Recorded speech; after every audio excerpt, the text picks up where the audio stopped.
Bom dia, prezados. Tudo na paz? Que bênção. Mais uma oportunidade de estudarmos juntos a Palavra de Deus nesse domingo, dia 31 de janeiro, 9 horas da manhã. E nós estamos aqui com a nossa revista Compromisso, para estudarmos juntos a lição de número 5, a EBD 5, que tem como subtítulo Uma Nova Chance. E dessa feita vamos continuar navegando, no Gênesis, na Palavra de Deus e na história riquíssima de Noé, terminando, desembocando e iniciando uma outra história também muito rica, que é a Torre de Babel, que está em Gênesis capítulo 11.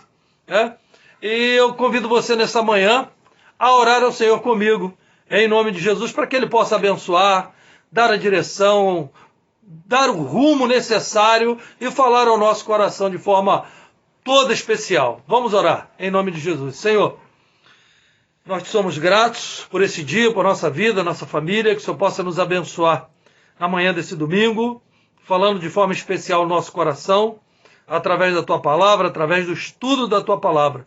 Repreende, Deus, todo levante do inferno, tudo que não provém de Ti, que se levantar contra a nossa vida. E fala ao nosso coração. Fala de forma especial através do estudo da Tua Palavra. Uma nova chance no livro de Gênesis, falando sobre Noé, Senhor Deus, em nome de Jesus, que o Senhor possa abrir os céus sobre nós, olhar para nós com o Teu olhar de misericórdia, estender a Tua mão de poder e nos abençoar, nos alcançar, para que possamos, ó Deus, crescer na graça e conhecimento do Senhor, e assim sejamos todos nós que cremos no Senhor em nome de Jesus, sejamos sinalizadores do Teu reino. Assim oramos agradecidos por tudo, porque oramos em nome do Senhor Jesus, aquele que vive e que reina para sempre. Amém. E graças a Deus. Olha, você está com a sua revista na mão?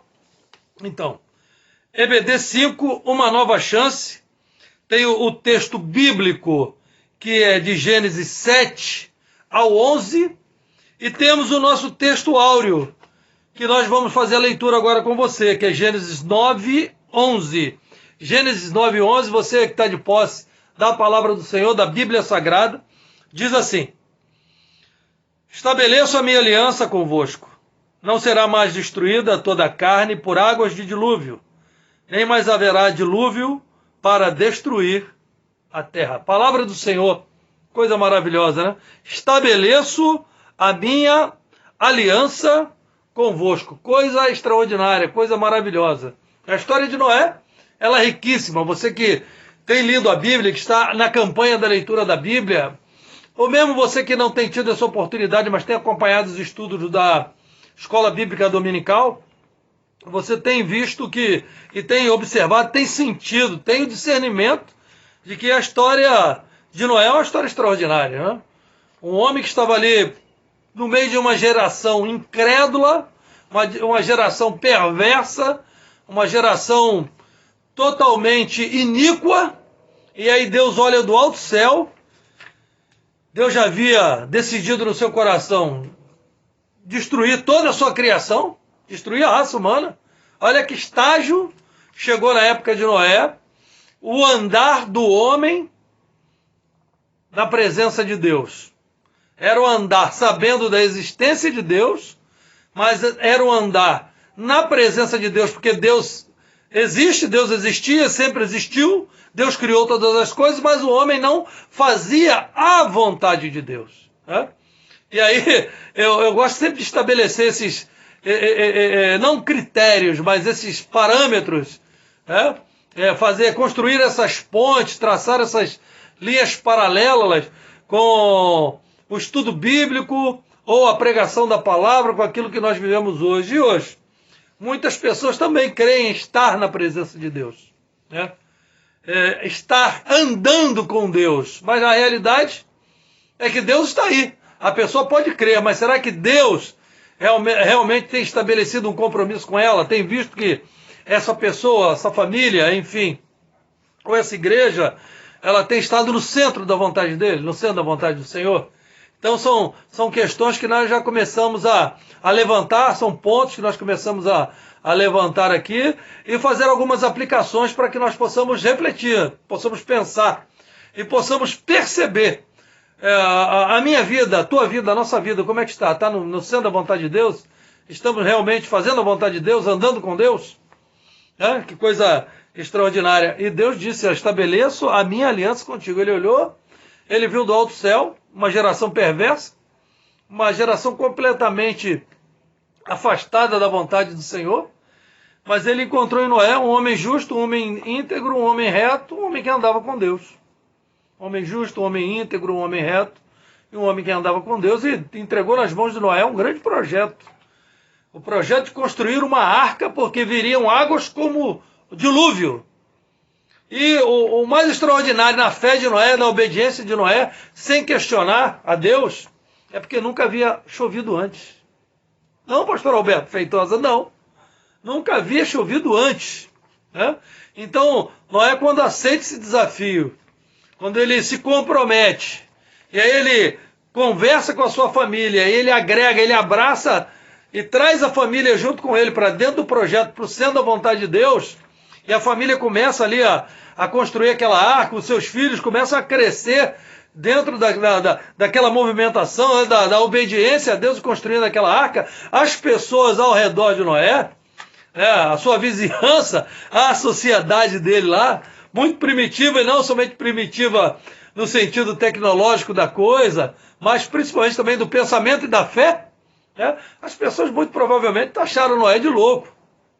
Uma família louca, uma família translocada. Que é isso que está fazendo, construindo essa arca, essa embarcação, ou sei lá qual era o nome que eles poderiam dar, aquela construção extraordinária, aquele grande evento.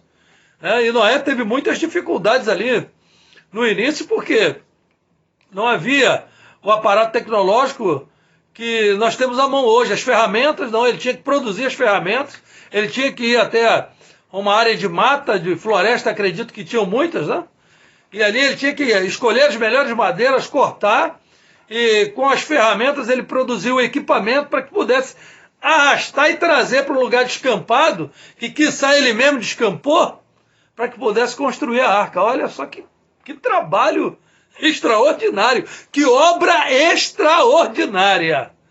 E aí a fé desse homem, quando eu olho para esse homem, para Noé, para sua família, para sua esposa e seus filhos, sem cão de fé, e depois também para suas noras, eu vejo que homem extraordinário, que família extraordinária. Se colocaram totalmente no centro da vontade de Deus. Mesmo muito provavelmente com aquelas vozes chamando de loucos, massacrando, fazendo bullying, na minha época era encarnando, tacando pedra dia, noite, e foram isolando muito provavelmente a família de Noé. Ela ficou completamente isolada daquela sociedade, devido à sua fé. Mas será que isso não tem acontecido hoje? Muitas vezes acontece, e era para acontecer mais, porque se estão isolando a igreja, se estão perseguindo a igreja, se estão apedrejando a igreja é você, eu, somos todos nós. Se isso está acontecendo é porque nós estamos fazendo a vontade do Senhor. Aleluia. Agora, se isso não está acontecendo em tempo nenhum, não aconteceu no ano passado, nem no ano retrasado, nem há 5 ou 10 anos, tem alguma coisa errada. Tem alguma coisa errada comigo, contigo, somos igreja do Senhor. Mas não aconteceu com Noé. Deus sabia muito bem a quem ele havia escolhido para essa grande obra, para essa extraordinária obra. Então vamos lá. Vamos fazer uma leitura aqui introdutória. A tormenta sobre uma geração pecadora. Acompanhe comigo aí na revista, nossa revista Compromisso, Gênesis, lição 5, uma nova chance. Noé, embora no meio de uma geração pecaminosa, se manteve fiel e foi declarado justo diante de Deus. Depois de ter preparado a arca, segundo tudo quanto Deus lhe ordenara, olha que coisa maravilhosa, né? Aqui o escritor ele coloca, entre aspas, essa frase, segundo tudo o que Deus lhe ordenara.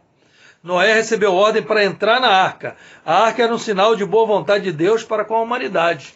Por que a arca era um sinal de boa vontade de Deus para com a humanidade? Ora, iam cair águas como o dilúvio, mas Deus proveu a embarcação, a arca, através da vida de Noé e de sua família, justamente para dar oportunidade de salvação para aquelas pessoas que viessem a crer. Certo? Deus proveu a arca, certo? A famosa arca de Noé, como instrumento de salvação para que todos aqueles que crescem pudessem adentrar e viver ali um período junto com Noé dentro da arca. Isso é algo maravilhoso, certo? E isso só aconteceu porque Noé achou graça diante de Deus e fez tudo segundo Deus lhe ordenara. Mas será que você está fazendo a vontade de Deus segundo tudo quanto Deus tem lhe ordenado? É para pensar. Procure refletir. Você está no centro da vontade de Deus? Apesar das perseguições, apesar das vozes, né? Que fica falando assim, é louco, está na igreja, é Bíblia, é crente, é isso, é aquilo. Será que você tem se mantido firme, tem se mantido fiel, tem dado um testemunho austero, um testemunho cristão?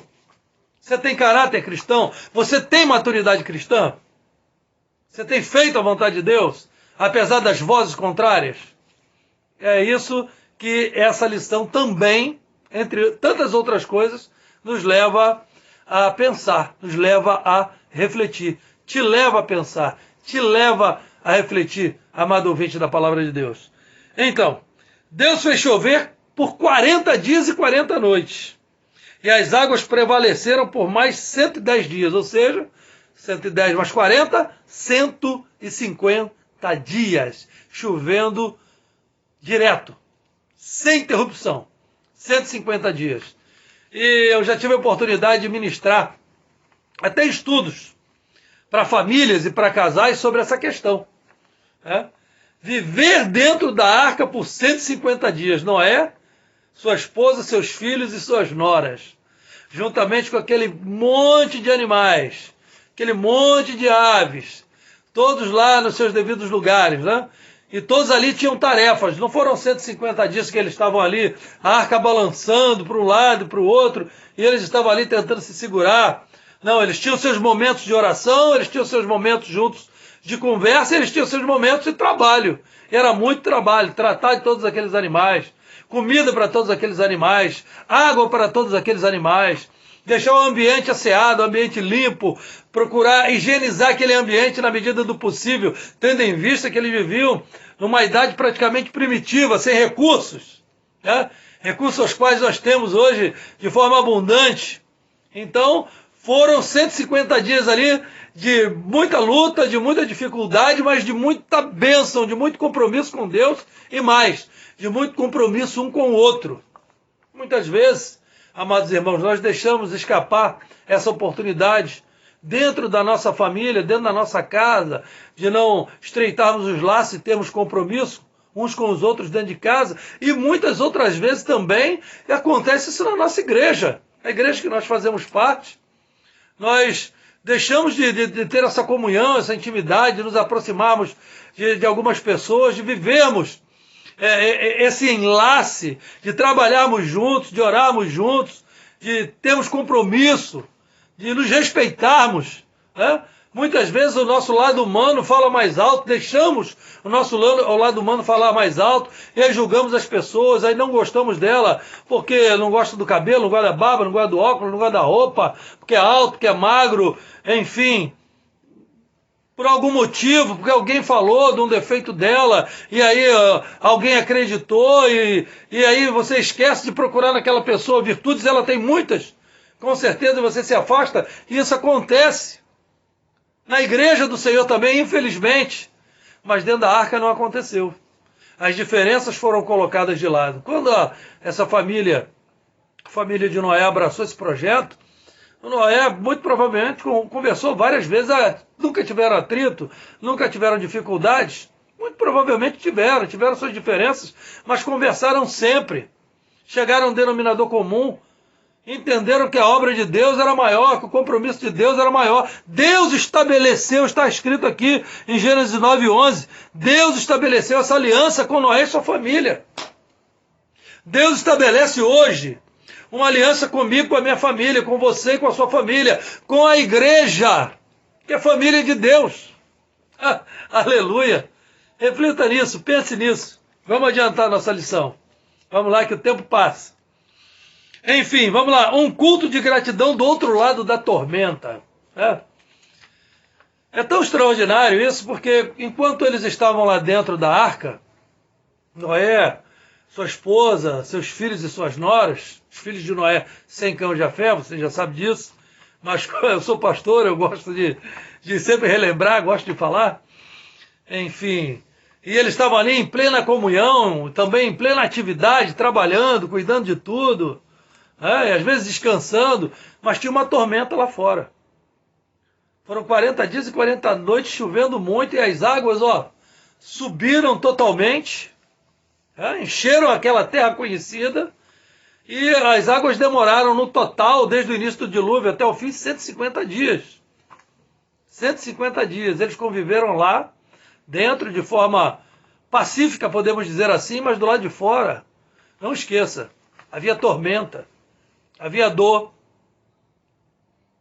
havia desespero, por não acreditar em Noé, o pregador do sobrenatural, do extraordinário, do inconcebível para aquelas pessoas. Aquelas pessoas não acreditaram mesmo que ia chover águas de dilúvio, nunca havia chovido, volto a frisar. Não acreditaram que Deus faria essa obra. Enfim, e quando nós não acreditamos em Deus, quando nós não acreditamos naquilo que Deus se compromete a fazer, quando nós não acreditamos em servir ao Senhor e a seguir e a fazer a vontade de Deus, muitas vezes a dor nos alcança, a tormenta nos alcança, o desespero nos alcança, a tribulação nos alcança e muitas vezes também a morte nos alcança. A morte alcança as pessoas como alcançou aquela sociedade inteira na época de Noé. As pessoas morreram afogadas, as pessoas morreram no desespero. Homens, mulheres, jovens, adolescentes, anciãos, crianças, famílias inteiras, sociedades dizimadas. Onde houvesse pessoas daquele mundo ali conhecido, onde a água, melhor dizendo, alcançou, onde a água tomou o espaço, as pessoas morreram. Ora, foram mais de 100 anos, aproximadamente 120 anos, que Noé ficou executando aquele trabalho. É exatamente isso, senhores. Isso, meus amados, irmãos e irmãs, ouvintes da palavra de Deus, alunos da escola bíblica dominical, aproximadamente 120 anos que durou a construção da obra, desde o chamado de Noé, o chamamento de Noé ali, ele começar a executar os seus primeiros serviços, até o dia que choveu. E a recompensa dele foi a libertação da morte, ou seja, a salvação dele próprio e de sua família, e de todos aqueles que estavam com ele. Olha que coisa boa quando nós ouvimos e obedecemos a voz do Senhor, a vontade de Deus. A salvação nos alcança, a libertação nos alcança, a bênção nos alcança, a vida nos alcança. E quando a libertação nos alcança, a salvação nos alcança, a vida nos alcança, as pessoas que estão ao nosso redor, as pessoas que orbitam ao nosso redor, quer sejam nossos familiares, nossos amigos, colegas de trabalho que são próximos a nós, eles também são abençoados através da nossa vida, eles também são abençoados através da nossa presença, eles também são abençoados através do nosso compromisso com Deus. Aleluia! Olha que coisa boa, que coisa extraordinária. Então, um culto de gratidão, melhor dizendo, do outro lado da tormenta. Vou repetir. Um culto de gratidão do outro lado da tormenta. Pastor Alberto, o que significa isso? O senhor ainda não falou sobre isso, vou falar agora.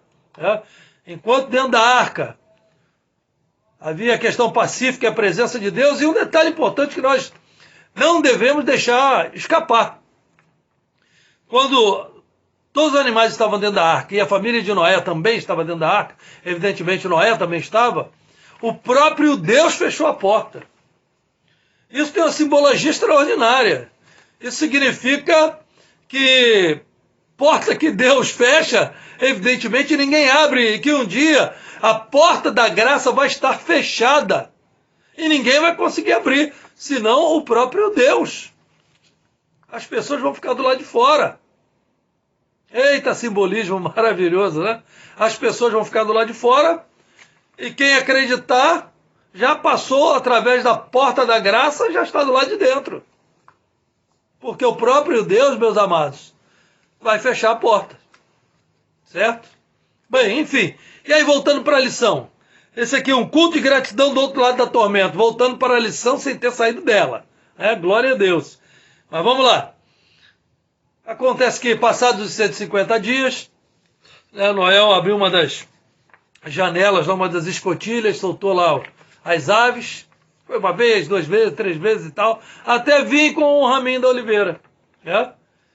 E aí as águas baixaram, a arca pousou no monte chamado Ararat. Não sabemos muito bem a localização dele. Não sabemos muito bem. Existem algumas localizações, mas isso não vem ao caso agora. O que importa é que as águas baixaram e o próprio Deus abriu a porta. O próprio Deus abriu a porta. Outro simbolismo extraordinário. A porta está fechada para você? Não a porta da graça. Você já aceitou Jesus como ser o Salvador da sua vida? Então você já entrou, você já está dentro. Você já passou pela porta da graça. Mas as portas estão fechadas, enfermidade, doença, dificuldade, desemprego. Deus vai abrir a porta, e pode abrir a porta para você agora. Deus abriu a porta da arca e Noé desceu da arca. E a primeira atitude de Noé é algo extraordinário, né? A primeira atitude de Noé qual foi? Noé desce da arca, e aí ele erige um altar e oferece um sacrifício para Deus. Ele rende ações de graças a Deus. Agradecendo a Deus por tudo, que acredito eu. Porque Deus, em primeiro lugar, ou em primeira mão, olhou do alto céu, no meio de uma geração perdida, pecadora, apóstata. A apostasia tinha tomado conta daquelas pessoas, porque aquelas pessoas andavam, aquela sociedade se portava como se não conhecesse a Deus, como se não conhecesse as histórias, desde o jardim. E aí Noé agradece a Deus. Por quê? Porque Deus escolheu ele no meio daquela geração. Ele achou graça diante de Deus. Deus abriu a porta para ele. Ele creu nesse Deus maravilhoso, ele aceitou.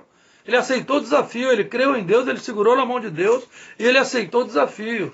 Eu quero aceitar o desafio todos os dias, eu quero crer em Deus todos os dias, eu quero segurar nas mãos do Senhor todos os dias, e todas as vezes que Ele me colocar nas minhas mãos um compromisso, um desafio, se for da vontade dEle, do Senhor, eu vou aceitar e vou me empenhar o máximo para que eu possa ser bem sucedido para a glória e honra do nome do Senhor. Porque como diz lá em Jeremias, se não me engano, se não me falha a memória, 48:10, maldito aquele que faz a obra do Senhor de forma relaxada. Não é isso? Então temos que ter empenho. E Noé não faltou empenho nem para ele, nem para a família. Foram quase 120 anos. Quase 120 anos de obra, de trabalho, mas a recompensa chegou. Livres da morte, livres daquela tormenta, Deus abre a porta, ele desce, ele erige o altar e oferta ao Senhor. Ele rende graças ao Senhor, porque o Senhor é bom e a sua misericórdia dura para sempre, de geração em geração, a sua fidelidade. E você? Deus tem te livrado, Deus tem te abençoado, Deus tem aberto as portas, Deus tem te livrado dos inimigos, e você tem rendido graças ao Senhor? Você tem tido essa atitude, essa disposição, você tem se disponibilizado para render graças ao Senhor de todo o teu coração, de toda a tua alma, de todo o entendimento?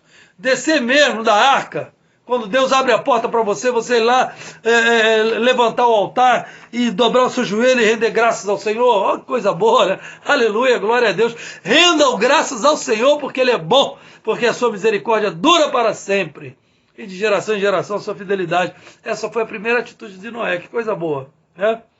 Vamos lá, vamos caminhar. Já estamos chegando no finalzinho. O sol brilha depois da tormenta. O sol brilha depois da tormenta. É coisa extraordinária, né? E diz assim, ó, a palavra de Deus declara que os nossos pecados nos separam de Deus. Lá em Isaías está escrito. A bênção de Deus a Noé faz lembrar a bênção sobre o primeiro homem. É um novo começo, mas com a introdução de novos parâmetros para a conduta do homem. Permaneceria sua dominação sobre a natureza inclusive com o poder de dispor também de animais para sua alimentação. Deus proveu tudo, proveu tudo. Mas Deus adverte que o sangue pertence a Deus. Dos animais abatidos, o sangue deveria ser oferecido ao Senhor e não consumido como alimento. Um escritor aqui chamado Vogt argumenta que o sangue se identifica com a vida e comer o sangue seria comer a vida do animal. Segundo ele, para ele a proibição implicava o ser humano deve ter um profundo respeito pela vida. O sangue é vida, tanto é que Jesus, o Cordeiro de Deus, ele foi morto na cruz do Calvário e derramou o seu sangue precioso, por nós, para que todo aquele e aquela que nele crê, como diz lá em João 3,16, não pereça, mas tenha o quê? A vida eterna. Sangue é vida, né? Coisa maravilhosa. Ai, aleluia. Em tempos, quando se discute a questão da pena de morte, devemos examinar cuidadosamente esse e outros textos que mencionam a questão do direito sobre a vida. A declaração da palavra de Deus é sempre que a vida humana pertence a Deus. Não resta dúvida. A vida humana pertence a Deus e, biblicamente falando, e eu me considero um biblista e cristocêntrico, porque a minha pregação ela é centrada em Cristo e na palavra de Deus. Então, para mim, a vida pertence a Deus. Sem dúvida, a solução não era a limitação da vida, senão o oferecimento de mais vida. A narrativa retoma o tema da decisão de Deus de não amaldiçoar mais a terra, acrescentando a figura do arco-íris como sinal de vigência dessa promessa. Deus estabelece uma aliança com Noé e logo depois daquela tormenta, Noé rende graças e Deus estabelece ali o arco. É a primeira vez que se menciona, o arco-íris, o arco. Eu coloco o meu arco no céu, disse o Senhor a Noé, e diz assim, esse é o sinal da minha aliança com o homem, que nunca mais destruirei a humanidade em águas de dilúvio. Que importante, né? E Deus não é homem para mentir, nem filho do homem para se arrepender. Vamos lá. Respingos da tormenta na geração pós-diluviana. Respingos da tormenta na geração pós-diluviana. Aí vem uma questão da embriaguez de Noé, Depois que passou tudo e tal, Noé se estabelece ali com a sua família. A Bíblia fala que ele planta uma vinha, e aí quando frutifica a vinha, ele extrai ali o fruto, ele amassa o fruto, faz aquele suco. Muito provavelmente o suco do fruto ficou fermentando durante muito tempo e ali acontece essa fermentação natural, aquele álcool, digamos assim, natural que existe no fruto. E o Noé exagerou, bebeu demais, e ficou nu, totalmente desnudo. E aí o seu filho Cão viu, riu, comentou com seus irmãos. E aí os seus irmãos pegaram o manto, foram de costa para não ver a nudez do pai, as vergonhas do pai, cobriram ele. E aí depois que passou aquele momento ali de ressaca, que essa é a verdade de Noé, ele fez algo que não deveria ter sido feito, porque olha o que gerou. Ele bebeu demais, e aí o seu filho viu, riu, debochou dele, contou para os irmãos. Aí depois que ele se restabeleceu da bebedeira, ele soube que o seu filho do meio, Cão, ele o viu nu, e riu e debochou, e aí ele amaldiçoou o próprio filho. Olha que coisa terrível, olha que coisa terrível. Aí a Bíblia fala que um abismo chama outro abismo no fragor das suas catadupas. Um abismo chama outro, meu irmão, é igual a mentira. A pessoa que tem esse mau hábito, quase que um encosto demoníaco na vida dela, que ela fica mentindo, o que acontece? Para ela escapar daquela mentira, ela sempre conta outra. E aí, quando estão quase descobrindo a verdade sobre aquela mentira, ela conta uma outra para encobrir e assim vai. Um abismo chama outro abismo. Aqui, a bebedeira gerou uma situação de constrangimento para Noé, ele acaba amaldiçoando seu filho, por ter debochado dele e rido dele. Olha que coisa terrível. É algo terrível que nós temos que vigiar dia a dia. Noé é o homem que Deus escolheu no meio de uma geração perversa, pecadora e apóstata para construir a arca. Executou um trabalho de excelência, quase 120 anos construindo ali, pregando ali o arrependimento, entrou na arca, 150 dias dentro da arca, trabalhando, orando, vibrando ali com a sua família, e assim que ele desce, ele levanta um altar, ele agradece a Deus, ele rende sacrifício ao Senhor, ele ora ao Senhor, mas ele era homem como eu e você, como nós, sujeitos a essas trovões, essas trovoadas, tempestades da nossa vida. Temos muitas virtudes, mas também temos os defeitos que nos perseguem, né? Então, nós temos que vigiar a cada dia, orar e vigiar. E foi algo que Noé, depois de estabelecer ali o início da nova sociedade, né? Um novo começo, uma nova era num bom sentido, né? Do reinício da humanidade, aconteceu essa situação completamente constrangedora e desnecessária, provocada pelo próprio Noé, que ele acaba amaldiçoando o próprio filho, e ali a situação degringola para uma coisa terrível, né? Imagine um filho ser amaldiçoado pelo próprio pai. É uma coisa terrível. Enfim, depois de tudo isso, depois dessa história extraordinária contada, fato histórico, né? Onde Deus mostra aí várias lições que nós devemos realmente guardar no nosso coração e colocar em prática na nossa vida, no nosso dia a dia. Nós chegamos aqui ao final. Uma torre depois da tormenta, né? E diz assim: a descendência de Noé segue seu curso. Os descendentes de Jafé se espalharam ao norte do Crescente Fértil. O Crescente Fértil era uma faixa de terra próximo de rios que era verde, né? Era um lugar bom para plantar, para colher, para você se estabelecer ali como sociedade, para cuidar da sua família, enfim. Os de Cão, ou de Canaã, habitaram a terra de Canaã e parte da África, e os de Sem, né, que deu origem aos semitas, né? Você já ouviu a expressão semitismo, antissemitismo, vem de Sem, né? Quando se fala sempre de semitas, ou de antissemitismo, se fala de judeus, né? Ele se estabelece ali na Ásia Central, e Sem foi ancestral, o Sem foi ancestral de todos os filhos de Eber, de cuja linhagem procedeu Abraão e todo o povo de Israel, como veremos mais adiante em nossos estudos. O nome semita aplicado aos judeus provém de Sem, como eu disse há poucos instantes atrás. A história primeira chega a seu ponto culminante ao mostrar que os seres humanos, conscientes de suas habilidades e numa mostra de presunção e soberba, se unem para construir uma grande torre. Por que eles quiseram construir uma torre, né? Chamada Torre de Babel, em Gênesis 11, para finalizar aqui o nosso estudo. Já estamos com o nosso tempo esgotado, ou quase esgotado, né? Temos alguns minutos.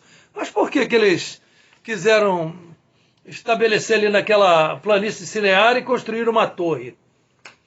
Justamente porque eles acreditavam que se Deus quisesse ou resolvesse destruir outra vez a humanidade em águas de dilúvio, eles estariam seguros numa torre, numa edificação, num prédio ou num edifício, digamos assim, em que o topo chegasse das nuvens ou encostasse no céu, segundo palavras deles mesmo, aqui em Gênesis capítulo 11. Vocês entenderam a presunção?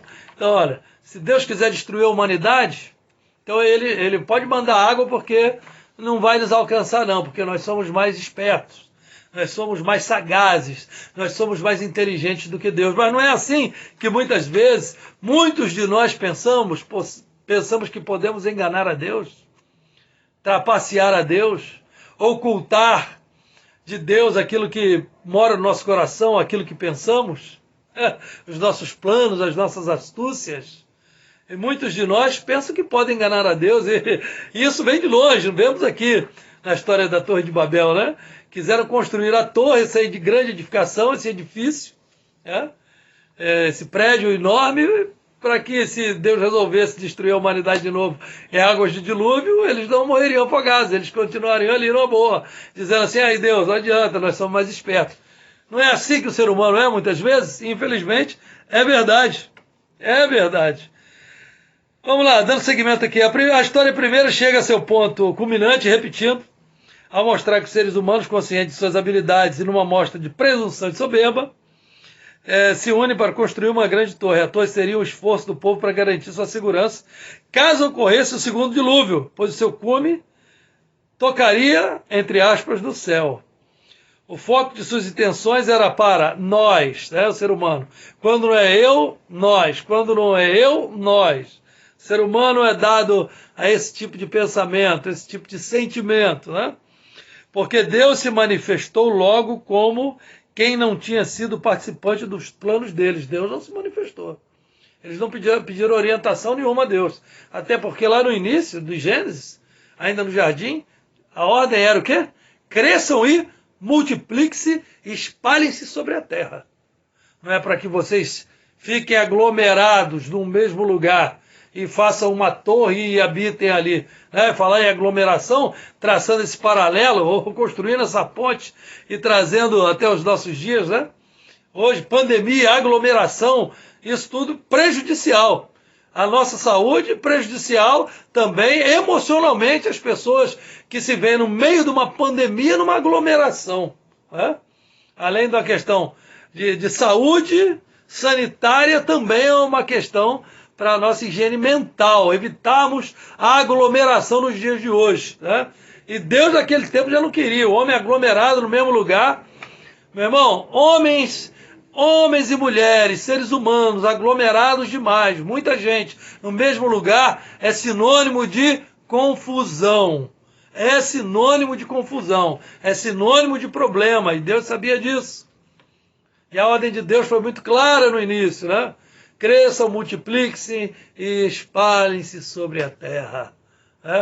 E nós, como igreja hoje, devemos crescer na graça e no conhecimento do Senhor, multiplicar na pregação do Evangelho e encher a terra da palavra de Deus. Aleluia! Em nome do Senhor Jesus. É isso? Vamos lá. Deus não participava dos planos deles. Terminando aqui. A fim de diminuir os efeitos pecaminosos dessa sociedade unida, Deus confundiu a linguagem de toda a terra. E dali o Senhor os espalhou sobre a face de toda a terra. Desta forma se explica a variedade de línguas, de idiomas, povos e nações sobre a face da terra. Ali a explicação é exata, é lógica. Deus confundiu a linguagem e ali eles não se entendiam mais. E como é que você vai ficar no mesmo lugar com pessoas que não entendem você? Imagine uma meia dúzia falando um idioma, outra meia dúzia falando outra, outra meia dúzia falando outra, e ali, quem sabe, mais de 100 mil pessoas no mesmo lugar, e cada grupo falando um idioma diferente. E aí o intento de Deus ele foi cumprido, A palavra de Deus ela não volta vazia. A palavra de Deus ela não volta vazia. Se Deus ele aplica a sua palavra, ela vai se cumprir. E ali eles se espalharam sobre a terra. E louvado seja o nome do Senhor, e por isso se originou essa multiplicidade de idiomas e de nações que existem hoje sobre a face da terra, e louvado seja o nome do Senhor por isso, Deus de toda sabedoria, Terminando, meus irmãos, aplicações para a vida. O último subtítulo aqui, aplicações para a vida. Vamos dar uma lida e vamos refletir juntos e vamos orar, encerrando o estudo desse domingo, 31 de janeiro, nessa manhã, na nossa Escola Bíblica Dominical, a EBD de número 5, uma nova chance. Deus tem uma nova chance para você hoje. Hoje não devemos esperar mais uma arca, religiões ou igrejas, nem ainda nos ocupar de sacrifícios, obras, penitências, como nos dias de Noé e do Antigo Testamento. O que Deus espera de todo homem e mulher hoje é um coração humilde e um espírito quebrantado que conduz à confissão sincera e ao arrependimento do pecado, e que, pela fé, aceitem a salvação que Ele oferece por meio de Jesus Cristo, o nosso Senhor. Como diz lá em Romanos 10, 9 e 10, se você crer de todo o seu coração e confessar com a sua boca que Jesus Cristo é o Senhor, será salvo. Tópico 2.